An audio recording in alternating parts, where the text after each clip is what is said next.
ఎందుకంటే ఇప్పుడు చాలా మంది కలెక్టర్లు ఉన్నారు మన వాళ్ళు. అన్ని ఈ అంతర్జాతీయ విభిన్న ప్రతిభావంతుల దినోత్సవ కార్యక్రమ సందర్భంగా మరి నాకు ఈ అవకాశం ఇచ్చినటువంటి అందరికీ థ్యాంక్ యూ వెరీ మచ్ తెలియజేయాలి. ఎందుకంటే సేక్రెడ్ ఆర్డిటీ రెండు సమన్వయం బాటలు వేస్తున్నారు. మనకు అవసరాల్ని వారి దగ్గర కానీ ఈ దగ్గర కానీ విన్నవించుకొని అవి తీర్చుకోవడానికి ఒక మార్గాన్ని ఏర్పాటు చేసుకోవాలి. ఈ మన కార్యక్రమాలు నెరవేరాలంటే ముందుగా మనకి ఒక ప్లాట్ఫామ్ అనేది అవసరము. అది మన గ్రామాల్లో సంఘాల మీటింగులు మెయిన్. ఎన్ని పనులున్నా కనీసం ఒక అర్ధ గంట కేటాయించి మీ మీటింగులకు హాజరయ్యి అక్కడ కొన్ని విషయాలు మాట్లాడి మినిట్స్ ద్వారా పొందుపరిస్తే మనం ఏం మాట్లాడిండేది అనేది తెలుస్తుంది అనమాట. ఊరికే పొదుపోడు కట్టుకుంటే ఏం ప్రయోజనం. ముందుగా మన సంఘాలుగా బలపడితే ఏ కార్యక్రమైనా కానీ దిగ్విజయంగా. శుభాకాంక్షలు అందరికీ, నా మిత్రులకి, సోదరమణులకి. ఈ మాట నోటి నుంచి వస్తుందే కానీ గుండె నుంచి రావట్లేదు. ఎందుకంటే మాట కోరికే సంతోషంగా ఉన్నానికి పాత్రని చెప్పేది. మనకు సంతోషం అనేది లేదు. మనకు ఇంత బయట అన్ని చోట్ల మనకి మొత్తం అవాస్తవాలే. అసలు ఎటువంటి ఇవి చాలా ఈజీ మనకు. నిజంగా చెప్తాను, నేను సూటిగానే చెప్తాను. ఈరోజు మనకు అసలు నిజంగా అంటే మనకు రావాల్సినవి ఏది రావట్లేదు. మనకు కావాల్సింది ఇక్కడ పెద్దలందరూ చెప్పినారు. నిజంగా వాళ్ళు చెప్పినవన్నీ వాస్తవాలే. సూటిగా చెప్తాను నేను, వాళ్ళు చెప్పినవన్నీ వాస్తవాలే. వాళ్ళు చెప్పినవి జరగాలంటే ట్రైన్ ఉంది, ఇంజన్ ఉంది, కానీ ఇంజన్ ముందుకు పోవట్లేదు. అలా RPWD act, right person disability act 2016 అది ఇంప్లిమెంట్ కావటం లేదు. అది ఉంటే అన్ని ఆ ట్రైన్ పోతే అన్ని పెడలన్నీ పోతాయి. ఆ ఇంజన్ అనేది మూవ్ కావట్లేదు. అదే అక్కడ ఉంది మెయిన్ మన మైనస్ పాయింట్. అది ఒక్కటే అయితే అన్ని బాగా అవుతాయి. ఇంకొకటి, మనం ఏం పాపం చేస్తామని మహిళలకు ఉచిత బస్సు ప్రయాణం కల్పిస్తారు. మనం వాళ్ళకైనా ఇదినా మనకు కూడా కల్పించాలి కదా గవర్నమెంట్. ఇంకో నిజంగా చెప్పాలంటే RPW యాక్ట్ చాలా వరకు చాలా బాగుంది. నేను చూసినాను.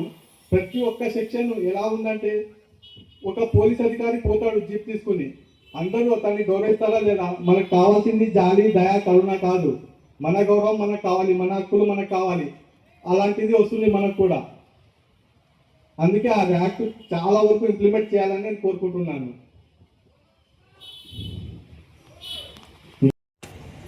తర్వాత ఇతరత్ర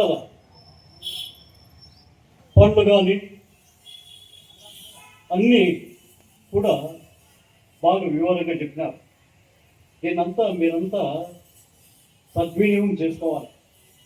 సద్వినియోగం చేసుకున్నప్పుడే మీకు ఫలితం ఉంటుంది. ఇప్పుడు చాలామంది అయ్యో మేము వికలాంగులము అని మీరు చాలామంది కృంగిపోతున్నారు. మిమ్మల్ని కూడా చాలామంది హేళన చేస్తున్నారు. వాడు కుంటోడు, వాడు గుడ్డోడు, వాడు నెట్టోడు అని ఇట్లా పల్లెల్లో కొంతమంది ఇంకా ఉంటే పల్లెల్లో ఇట్లా మాట్లాడకూడదు. ఇట్లా మాట్లాడితే ఏమైందంటే కృంగిపోతారు. వాడు చేసే పని కూడా ఏమో ఈ విధంగా మాట్లాడతారు అని వచ్చేస్తుంది పల్లెల్లో ఉంది. నేనంతా మీరు ఎన్నో కార్యక్రమం చెప్పినారు. ఇప్పుడు మా ఏపీఎం గారు చెప్పినారు, ఏపీఓ గారు చెప్పినారు, అలాగే RTT సంస్థ వారు కూడా అన్ని విషయాలు సవివరంగా చెప్పినారు. ఈ స్కీములన్నీ సద్వినియోగం చేసుకోవాలి. సద్వినియోగం చేసుకున్నప్పుడే దీనికి ఫలితం ఉంటుంది.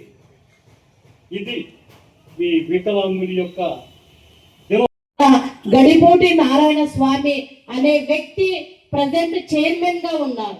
కాబట్టి మీకేమైనా అభ్యంతరాలు, మీకేమైనా ఇంకా మాకు ప్రభుత్వం నుంచి ఇంకా కావాలి, సహాయ సహకారాలు కావాలి అంటే తప్పకుండా నేను ఆయన దృష్టికి తీసుకెళ్ళి, చంద్రబాబు నాయుడు గారి దృష్టికి, లోకేష్ దృష్టికి తీసుకెళ్తానని చెప్పి ఈ సందర్భంగా తెలియజేసుకుంటున్నాను.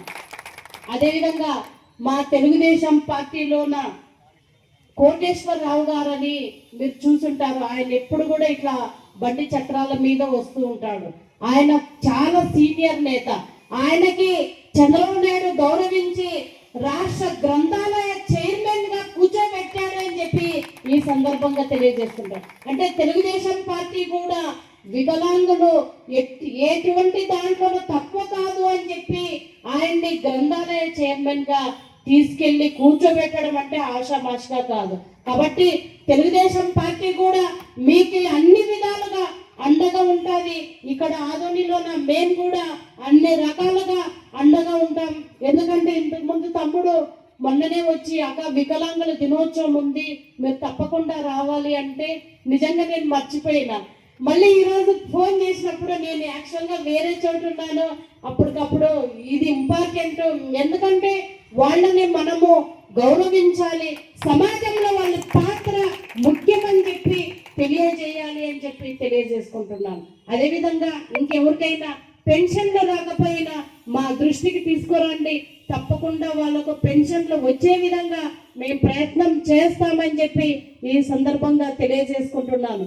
ఇందాక ఆర్డిటి వాళ్ళైతేనేమి, సాక్రెడ్ వాళ్ళైతేనేమి చాలా చక్కగా చెప్పారు.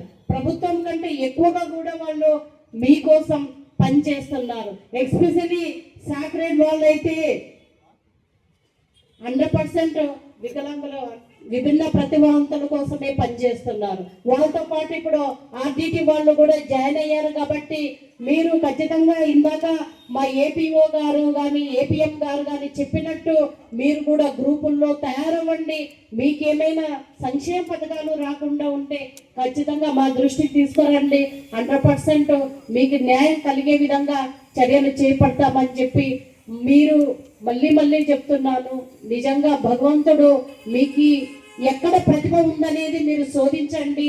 ఒక వైకల్యం పోతే ఇంకోటి ఖచ్చితంగా మీకు పెద్దగా ప్రతిభ పెడతాడు. కాబట్టి దాని విధంగా గుర్తించి మీరు అన్ని రకాలుగా అభివృద్ధి పదంలో నడవాలని చెప్పి మనస్ఫూర్తిగా కోరుకుంటూ నాకు ఈ అవకాశం ఇచ్చిన ప్రతి ఒక్కరికి నా హృదయపూర్వక